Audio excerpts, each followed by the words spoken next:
Bismillahirrahmanirrahim. Assalamualaikum warahmatullahi wabarakatuh. Kan semangat ini. Udah sahur, Pak. Iya. Biar semangat ya, Pak. Pagi-pagi puasa habis sahur dan semangat. Assalamualaikum warahmatullahi wabarakatuh.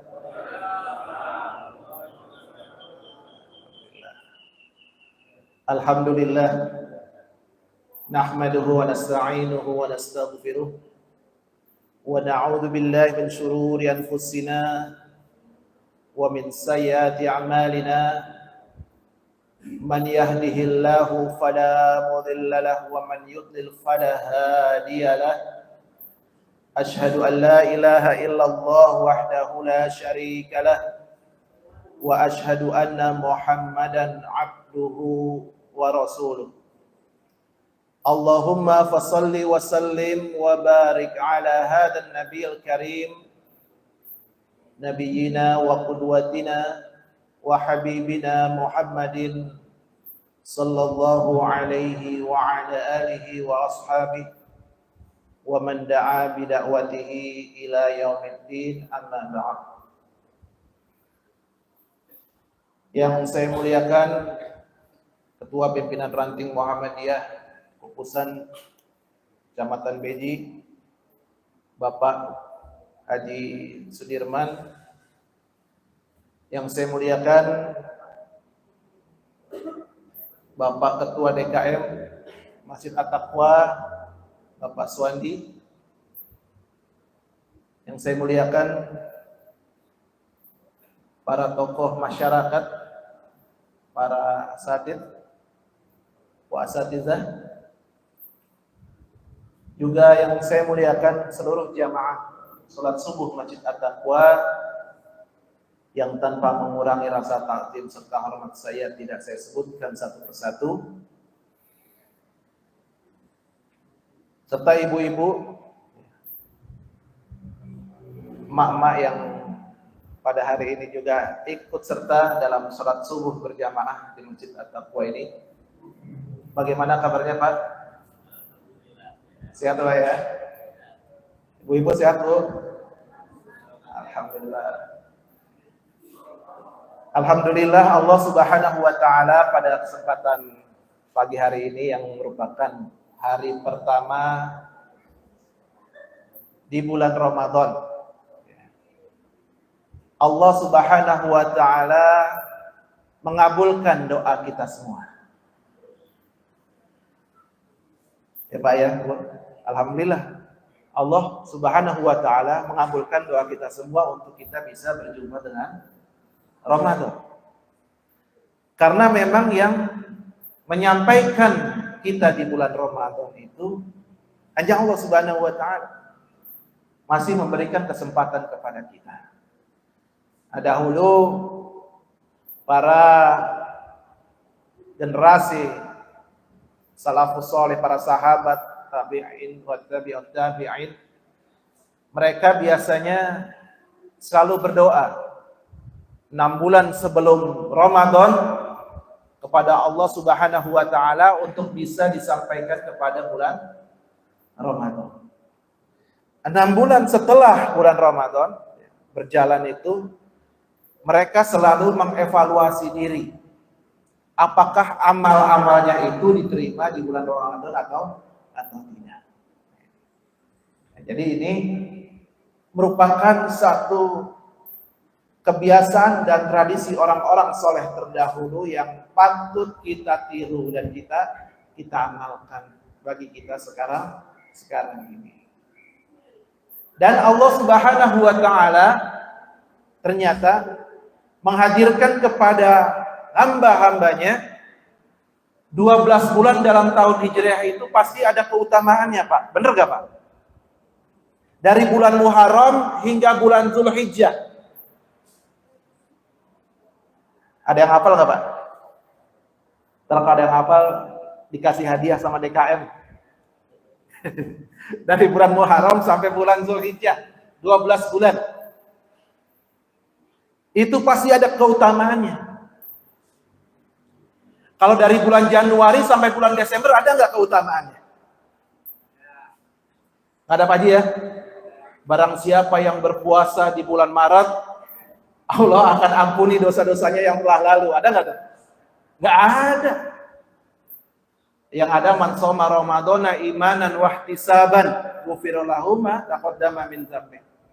Barang siapa yang berpuasa di bulan Ramadan dengan penuh keimanan dan pengharapan, Allah ampuni dosanya yang telah lalu. Nggak ada kayaknya hadisnya barang siapa yang berpuasa di bulan Maret Allah ampuni dosanya.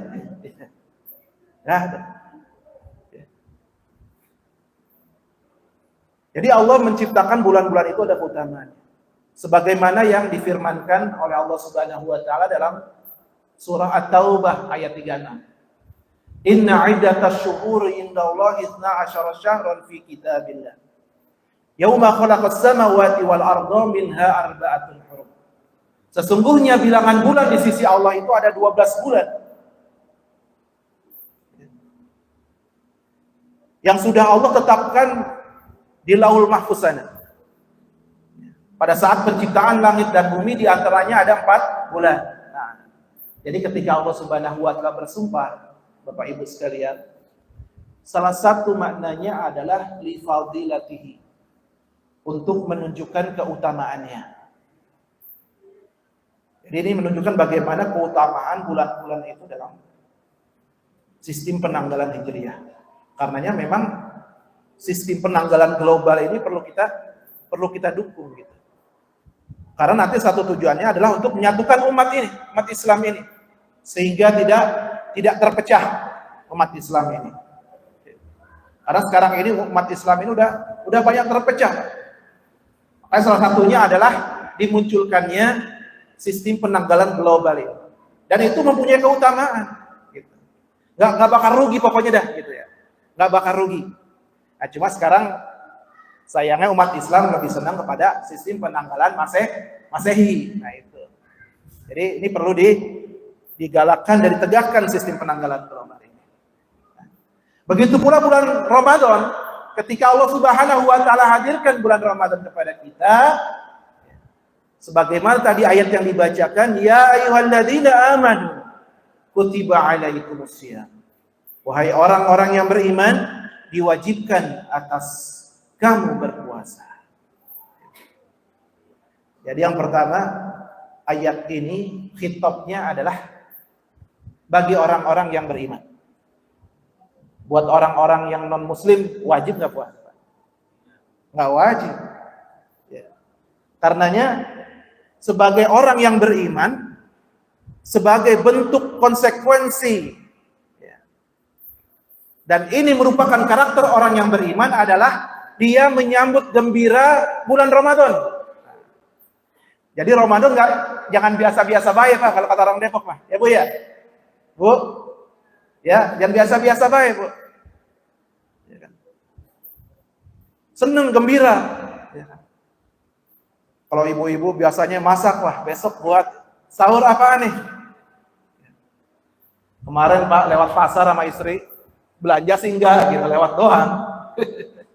Lewat doang belanja mah enggak, lewat doang. Pasar situ Depok Jaya. Macet Pak. Pagi macet pasarnya. Enggak biasanya macet. Padahal enggak ada lampu merah. Macet itu pasar. Orang-orang belanja. Siapan buat Ramadan. Senang nyambut Ramadan, ibu-ibu pada masak. Bener enggak Bu? Benar. Anak sekolah seneng Pak, Bu. Libur panjang. Seneng Pak. Ya, anak sekolah seneng libur. Para pedagang seneng nggak Pak, Bu? Jujur aja dah, seneng nggak pedagang? Seneng. Sampai-sampai masjid buka lapak tuh. Iya Pak, betul kan? Iya, memfasilitasi. Ya juga tujuannya untuk menyemarakan Ramadan. Senang. Kenapa? Karena bulan Ramadan omset pasti naik tuh. Yang nggak biasa jualan juga dia jualan biasanya. Bener gak Pak? Ya, Bapak Ibu.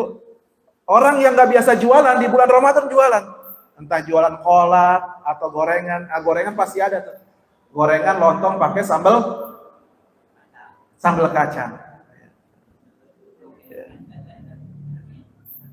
Kalau kata orang Depok mah, kalau nggak pakai lontong sama gorengan bid'ah ya. Ya. Nggak resep gitu kalau nggak pakai gorengan sama lontong, apalagi sambal kacang. Pegawai juga senang masuk bulan Ramadan. Kenapa Pak? Dapat THR. Ada nggak THR di akhir tahun Pak? THR di bulan Januari gitu ada nggak? Nggak ada. THR ada di bulan Ramadan doang. Ya kan? Mau cari di bulan apa juga nggak ada. Adanya di bulan Ramadan. Mau minta THR bulan Januari, diomelin, dipecat sama atasan, perusahaan. Adanya bulan Ramadan. Nanti bulan Ramadan THR. Seneng kan gitu. Tapi pertanyaannya adalah, apakah memang yang memotivasi orang yang beriman itu adalah seperti itu kan gitu? Padahal tadi Allah berfirman, ya ayyuhalladzina amanu kutiba alaikumusiyam.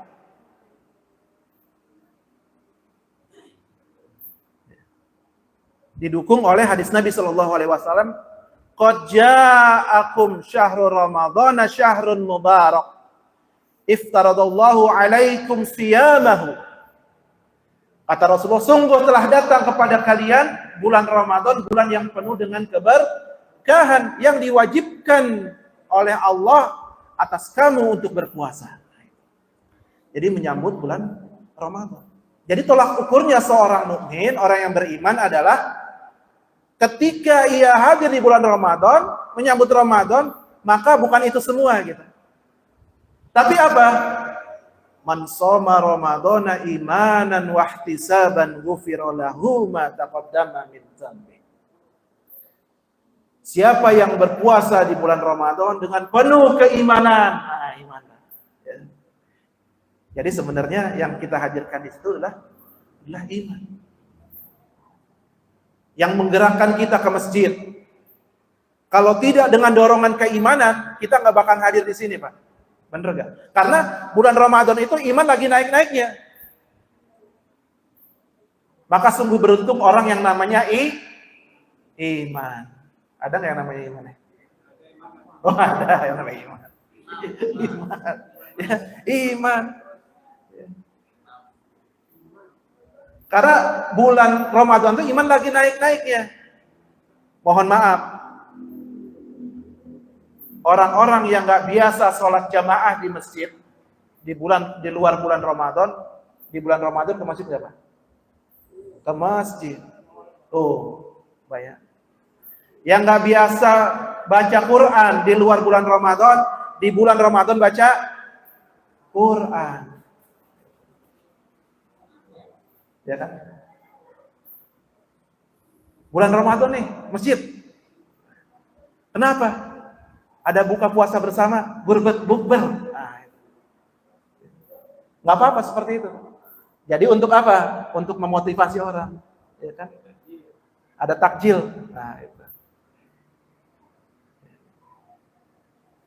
Jadi yang memotivasi itu iman dan pengharapan kepada Allah, dan pengharapan inilah ya, yang kemudian para ulama ya mentadabburi ayat itu sampai ketika orang yang beriman dia menyambut bulan Ramadan, hadir di bulan Ramadan dengan hati yang gembira, hati yang senang, hati yang lapang.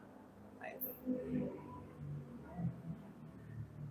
Kemudian Rasulullah SAW melanjutkan, yuftahu fihi abwabul jannah wa yughlaqu fihi abwabul jahim. Pada bulan tersebut dibuka pintu-pintu surga dan ditutup pintu-pintu neraka. Wa tughallu fihi syayatin, setan-setan dibelenggu, dirantai, diikat. Fihi lailatun khairu min alfi syahr. Pada bulan tersebut ada satu malam di mana lebih baik dari 1000 bulan. Man hurima khairuha faqad hurim, kata Rasulullah. Barang siapa yang ditutup dari kebaikan dirinya, maka ditutup oleh Allah dirinya untuk melakukan amalan-amalan tersebut. Nah, itu. Jadi rangkaian bulan Ramadan itu dari mulai penyambutan, makanya ada istilah tarhib, rohaba yurahibu, itu adalah bergembira dengan bulan Ramadan.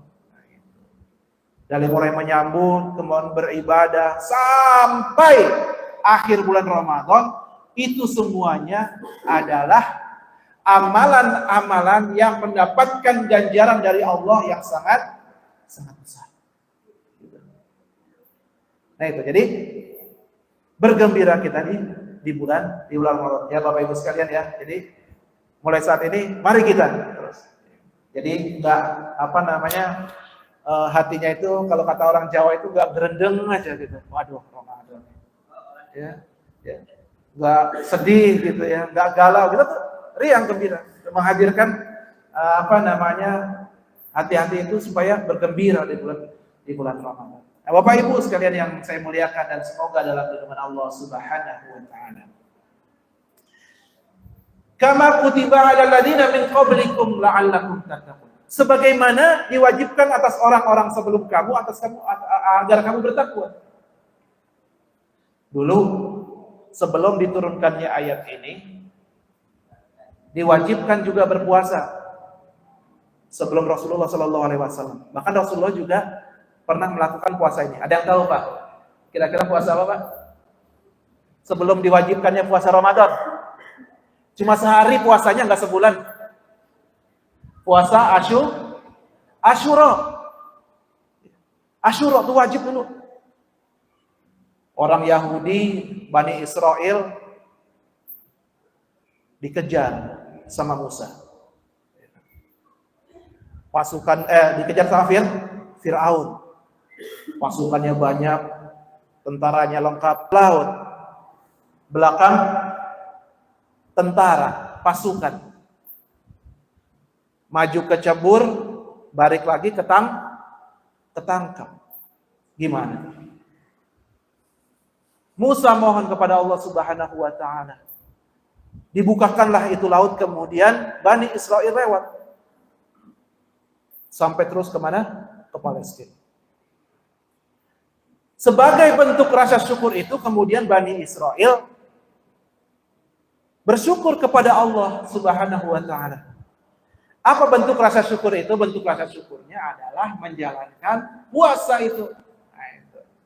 Ya, jadi itu sejarahnya tuh. Ya. Dulu puasa Asyura diwajibkan. Sampai zaman Rasulullah pun pernah melakukan puasa tersebut. Hingga kemudian Rasulullah tiba di Madinah melihat beberapa orang Yahudi berpuasa. Wah, ini apa nahada? Kata mereka, ini apa nih? Gitu. Apa yang kalian lakukan? Kata Rasulullah. Kami berpuasa, kata orang-orang Yahudi itu, sebagai bentuk rasa syukur kami atas kejaran Fir'aun. Kami diselamatkan oleh Allah dari kejaran Fir'aun. Nah, kemudian diturunkanlah ayat itu. Nah, setelah diturunkan ayat 183 Al-Baqarah ini, kemudian Rasulullah Shallallahu Alaihi Wasallam menyuruh orang-orang di Madinah untuk berpuasa. Ada yang paginya udah sahur, puasa. Kata sahabat yang diutus oleh Rasulullah, jadi kan kalau Madinah itu kan terdiri dari kampung-kampung ya Pak Bu ya, kampung-kampung. Jadi diutus tuh untuk menyampaikan ayat ini. Yang udah puasa lanjutkan. Yang nggak puasa sahur dulu, baru sisa harinya itu dilanjutkan.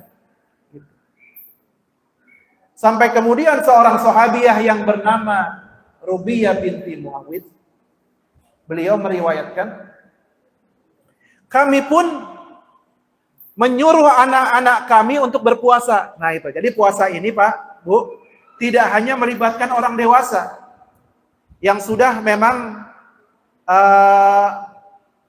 orang yang mukallaf, ya, sudah dikenakan pembebanan hukum akan wajibnya puasa.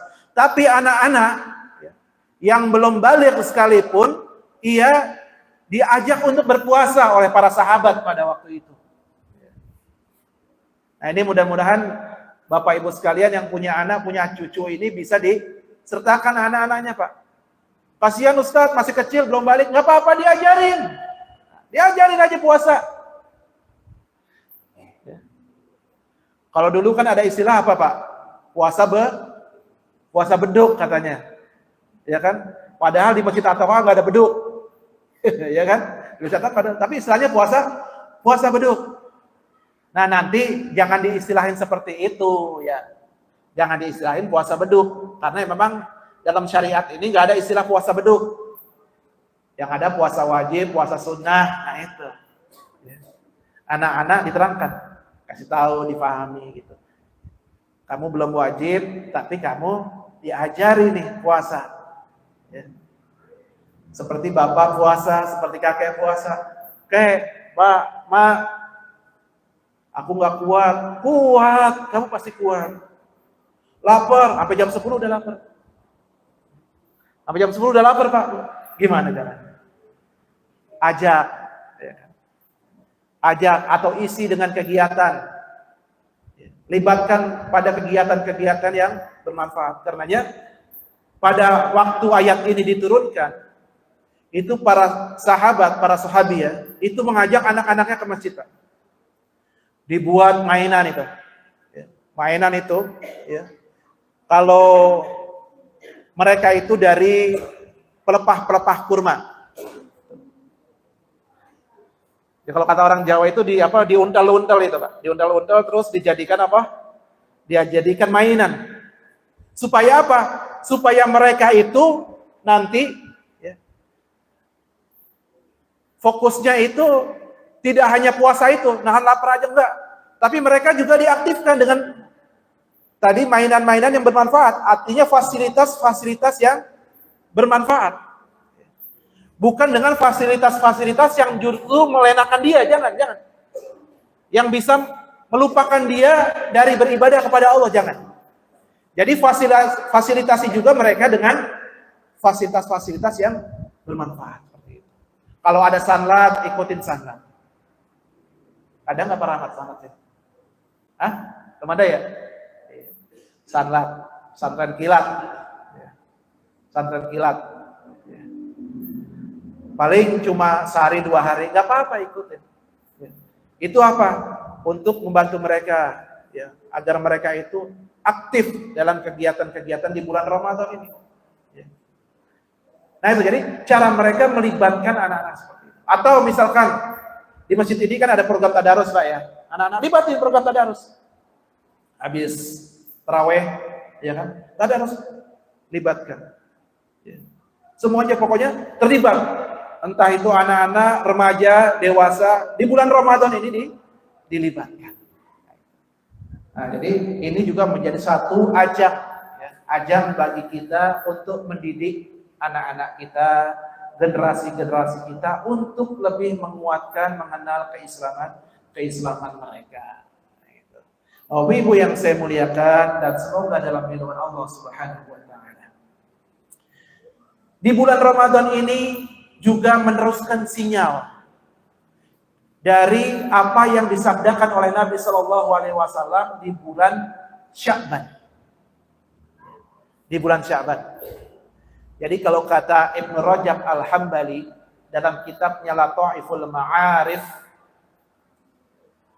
beliau itu membagi amalan itu menjadi 3. Diangkatnya amalan itu menjadi 3, Pak. Amalan harian, amalan mingguan, amalan bulanan. Amalan bulanan ini adalah amalan yang diangkat, amalan mingguan, amalan bulanan, amalan tahunan. Amalan tahunan yang ketiga ini adalah amalan di bulan Sya'ban yang diangkat oleh para malaikat dari amal-amal kita ini, dihadapkan, diperlihatkan kepada Allah Subhanahu wa taala. Karenanya memang di bulan Sya'ban itu kata Rasulullah, dzalika syahrun taghfulun nas anhu baina Rajab wa Ramadan. Jadi bulan Sya'ban itu adalah bulan yang banyak dilalaikan oleh manusia. Nah, itu bulan Sya'ban. Kenapa? Karena bulan Sya'ban itu kita fokusnya adalah mau nyambut Ramadan. Sementara penyambutan Ramadan itu harus juga diisi dengan amal-amal soleh yang dilakukan di bulan Sya'ban. Seperti pembiasaan sholat malam, pembiasaan tadarus Al-Quran, pembiasaan puasa-puasa sunnah, gitu. Jadi ketika datang bulan Ramadan nggak kaget, ya, nggak kaget. Jadi nanti ketika ada paket-paket di bulan Ramadan, paket puasa, baca Quran juga, ya, bersedekah juga, nggak kaget gitu. Sementara dia puasa mesti menyelesaikan target Al-Quran. Boleh nggak Pak ditarget Pak? Misalkan sebulannya mesti khatam gitu, 30 juz, boleh nggak? Boleh, nggak apa-apa. Nggak apa-apa ditarget, emang harus gitu. Kalau nggak ditarget, nanti bukan saya ngomong loh ya. Gitu. Makanya para orang-orang soleh terdahulu, ya, Imam Malik yang menulis kitab Al-Muwatta. Itu dalam kitab itu hadisnya ada 1720 kurang lebih hadis.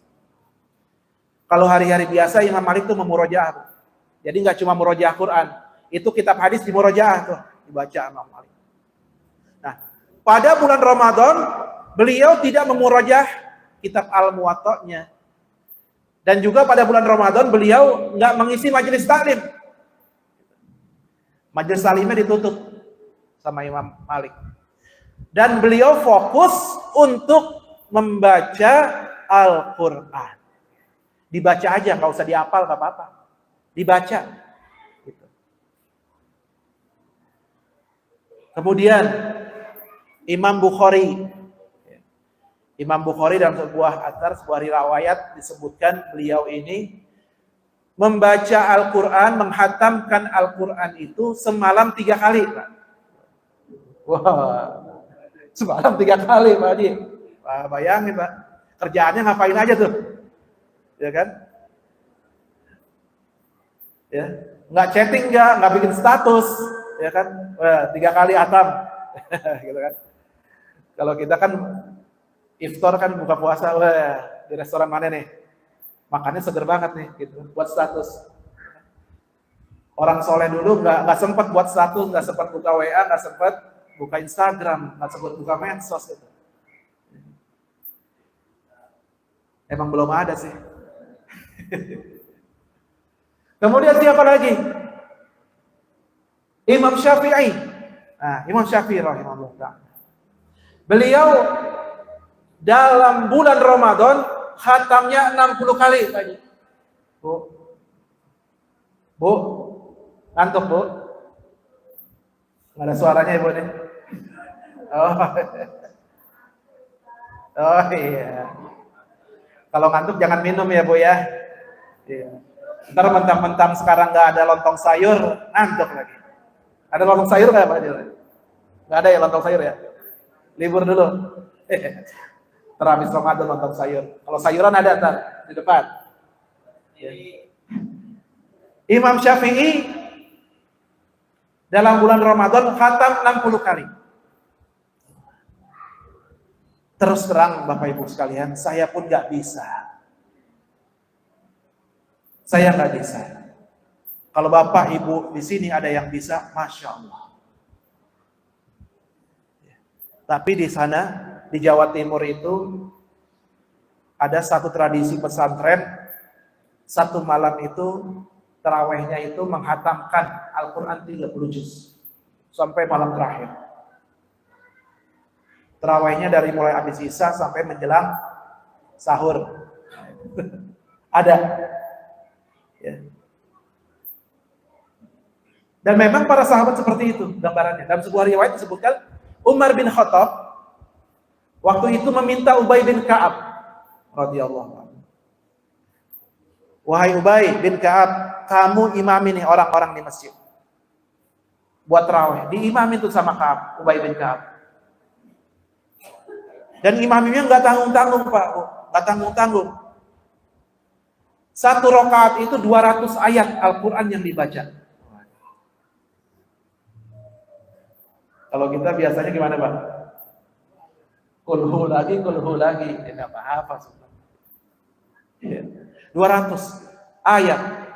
Makanya para sahabat pada waktu itu ada yang sampai senderan sholatnya, senderan, baik itu di tiang gitu, senderan. Ada yang mengingatkan diikat tuh, pakai tali satu sama lainnya saling diikat supaya nggak jatuh, supaya nggak oleng. Kita bisa nggak ya Pak kira-kira kayak itu? Susah ya Pak ya, Bu ya, susah. Artinya apa? Ini adalah satu yang ideal banget seperti ini ideal. Tapi nggak apa-apa kita tiru. Ideal banget. Tapi spirit yang ingin disampaikan, semangat yang disampaikan adalah bagaimana di bulan Ramadan ini kita fokus kepada Al-Quran dan kita bersemangat untuk menghatamkan Al-Quran. Spiritnya itu yang ingin disampaikan. Karena apa? Syahrul Ramadan alladzi unzila fihi Al-Quran. Bulan Ramadan adalah bulan diturunkannya Al-Quran. Itu bulan Ramadan aja. Bulan Ramadan, bulan diturunkannya. Ada nggak ayat yang berbunyi Pak, Bu? Bulan Maret adalah bulan diturunkannya Al-Quran. Ada nggak kira-kira? Nggak ada. Bulan Ramadan, bulan diturunkannya Al-Quran. Jadi perbanyak membaca Al-Quran di bulan Ramadan. Jadi yang pertama semangat di Ramadan, semangat berada di bulan Ramadan. Yang kedua, banyak-banyak berinteraksi dengan Al-Quran.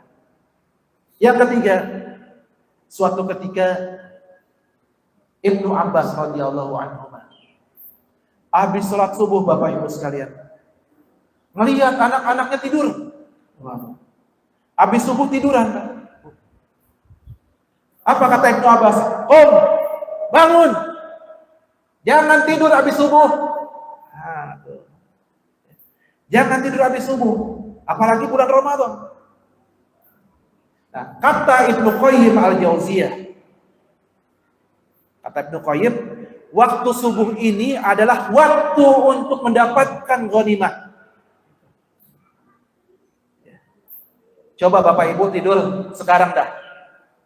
Sampai ntar jam 8. Kebagian gak tuh sayuran? Coba tidur sekarang. Ya. Saya jamin gak dapat tuh sayuran tuh. Jangan tidur Pak, makanya sekarang habis subuh mah. Itu waktu untuk mendapatkan ghanimah. Dan kalau dalam istilah fikih itu adalah waktu 2 tanduk setan itu. Habis subuh dan habis asar. Jangan tidur. Banyak beribadah. Ini adalah waktu fajar adalah waktu di mana para malaikat mengangkat amalan-amalan orang yang beriman untuk dihadapkan kepada Allah Subhanahu wa taala. Nah itu. Habis subuh dan waktu asar, habis asar. Karenanya Ibnu Hajar Al-Asqalani dalam kitabnya Fathul Bari beliau mengatakan, "Faman kana hinaidin fi ta'ati burika lahu fi rizqihi wa fi amalihi." Kata Ibnu Hajar Al-Asqalani, barang siapa yang pada waktu itu, waktu fajar dan waktu asar, ia melakukan ketaatan kepada Allah, salat subuh, ya kan? Sebelumnya rakaataini qabla al-fajri khairum minad dunya wa ma fiha. 2 rakaat dulu sebelum subuh. Salat subuh, habis salat subuh, zikir pagi petang, baca Quran, ya. Terus syuruk, salat lagi. Nah, amalan-amalan itu, ketaatan itulah yang dibawa oleh malaikat ke hadapan Allah Subhanahu wa taala. Jadi sangat rugi ketika pada saat itu kita itu tertidur. Dan itulah kemudian diajarkan oleh generasi saleh. Jadi membiasakan untuk bangun pagi beramal itu sangat penting. Nanti habitsnya itu, kebiasaannya itu udah terbawa Pak, ya sampai besar. Nah itu jadi kebiasaan mereka. Tadi Bapak tambah lagi ya, menyambut dengan gembira, baca Quran, sholat taraweh. Memang sholat taraweh ini kan sunnah Pak, tapi memang utamanya besar di bulan Ramadan. Ya, jangan sampai ditinggalin dah, pokoknya taraweh. Sesibuk apapun kita pulang malam, Salat tarawih di rumah, kalau nggak bisa berjamaah di masjid, ya. Salat tarawih di rumah. Tabda tidur, boleh nggak salat malam? Silakan, qiyamul lail boleh. Nggak usah salat witir lagi nggak apa-apa, lanjutkan. Ya. Ada 4 tarawih, baca Quran tadi, aman jangan tidur. Kemudian yang kelima, amalannya adalah ketika di bulan Ramadan ini, maka ya, hadirkan pula amalan-amalan hati, Pak. Amalan hati. Jadi biasakan kita tidak berpuasa juga jasad ini. Ya. Apa yang disabdakan oleh Nabi Shallallahu Alaihi Wasallam, "Idza sumtu falyasum, idza sumtu falyasum." Jika kamu berpuasa, ya, fasomu sam'uka wa basaruka wa lisanuka 'anil kadzibi wal itham. Jadi kata Rasulullah, jika kamu berpuasa, maka puasakanlah pula lisanmu, penglihatanmu, dan pendengaranmu. 'Anil kadzibi wal itham. Dari perbuatan dosa dan perbuatan dusta. Ya, jadi semua anggota tubuh kita juga dipuasakan dari hal seperti itu. Memang tidak membatalkan puasa, tapi bisa mengurangi kualitas puasa seseorang. Nah itu, terutama lisan, ya Pak ya.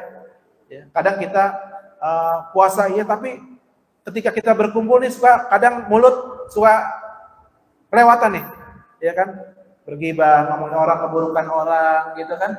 Berdusta, bohong. Nah itu kan merupakan hal-hal yang bisa mengurangi pahala puasa kita dan tidak disukai oleh Allah Subhanahu wa Ta'ala.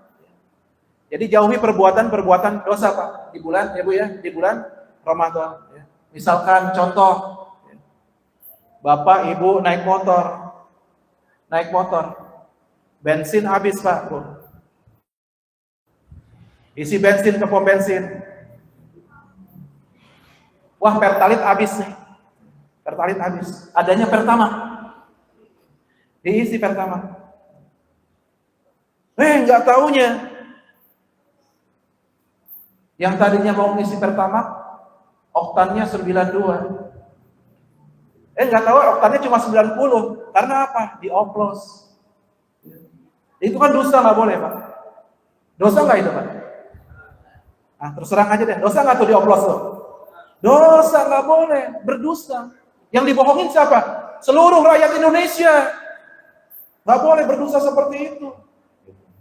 Sampai dioplos kan dibohongin, ya, berdusta. Gitu. Apalagi di Laut Utara tuh. Padahal bukan miliknya, mengakui haknya. Sementara itu bukan haknya, bukan miliknya. Ya kan, laut dipager-pagerin. Bapak ada yang profesi jadi notaris nggak Pak di sini, Pak? Saya mau nanya nih, laut ada sertifikatnya nggak sih? Ada nggak laut sertifikatnya, Pak? Yang saya tahu tanah sertifikatnya. Itu juga banyak sertifikat ganda tanah. Ya. Saya juga bingung, laut kok bisa ada sertifikatnya, sampai 300 km. Nah itu merupakan perbuatan-perbuatan zalim. Nah di bulan Ramadan ini kita dilatih, diajak oleh Allah dan Rasulnya untuk menjaga semua itu. Gitu. Idza sumtu falyasum sam'uka wa basaruka wa lisanuka 'anil kadzibi wal itham. Dari perbuatan dosa dan dusta, dan menjaga seluruh anggota badan ini dari perbuatan-perbuatan tersebut. Nah itu. Ya. Jadi ya kalau kita mendapatkan hal seperti itu, melihat ya jangan ditiru, gitu ya, Pak. Jangan ditiru. Sekalipun kita nggak punya jabatan, nggak punya wewenang, nggak punya kedudukan, nggak punya otoritas untuk mengambil satu keputusan, jangan ditiru perbuatan itu. Nanti bapak-bapak atau anak-anaknya, anak cucunya, ya saya doakan kalau misalkan mereka menjabat, jadi orang yang jujur, Pak, Bu. Jadi orang yang jujur. Gunakan jabatan itu, kedudukan itu untuk kemaslahatan ummah. Bukan untuk justru menzolimi ummah. Juga kemudian perbuatan dusta apalagi, menyebarkan juga perbuatan dusta, menyebarkan hoax. Ya. Kalau Bapak Ibu yang terbiasa aktif di medsos, jangan mudah kemudian men-share berita-berita ya, yang justru ini merupakan hoax. Karena apa? Hoax itu kan bukan dusta, berita bohong. Ya, berita bohong.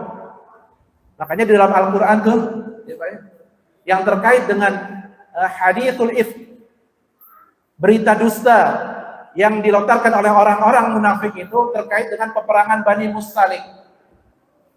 Yang Aisyah radhiyallahu anha difitnah oleh mereka. Oh, Aisyah selingkuh nih. Wah, kacau, Pak. Ibu negara disangka berselingkuh. Istri Rasulullah disangka berselingkuh. Nauzubillah. Yang ternyata berita itu adalah hoax. Mungkin kalau kita orang biasa, ya, ada kasus seperti itu mah biasa-biasa aja. Pemimpin, ibu negara selingkuh, istri Rasul dikatakan selingkuh, dusta. Nah, jadi hati-hati dengan berita-berita. Jadi selain ibadah fisik, maka puasakanlah juga hati kita. Alladzina tatma'u ila bidzikrillah, ala bidzikrillah tatma'innul qulub. Caranya apa? Dengan banyak-banyak berzikir kepada Allah Subhanahu wa taala. Banyak mengingat Allah Subhanahu wa taala. Nah, itu Bapak Ibu sekalian, ya, itu beberapa poin ya yang terkait dengan amalan-amalan di bulan puasa ini yang mudah-mudahan ini bisa kemudian memotivasi kita, menyemangati kita, menguatkan kita di bulan Ramadan sehingga kita benar-benar bisa menjalankan segala aktivitas ibadah di bulan Ramadan ini dengan baik, dengan amalan-amalan yang diridhoi oleh Allah Subhanahu wa taala, dan semoga la'allakum tattaqun, kita mendapatkan satu predikat yang predikat ini tidak akan kita dapatkan di pendidikan formal, di kampus-kampus, di sekolah nggak ada. Predikat ini dari Allah Subhanahu wa taala. La'allakum tattaqun. Mungkin itu saja yang bisa saya sampaikan pada kesempatan pada pagi hari ini. Mudah-mudahan ada manfaatnya. Nasrun minallahi wa fathun qarib wa basyiril mu'minin. Selanjutnya saya serahkan kepada MC.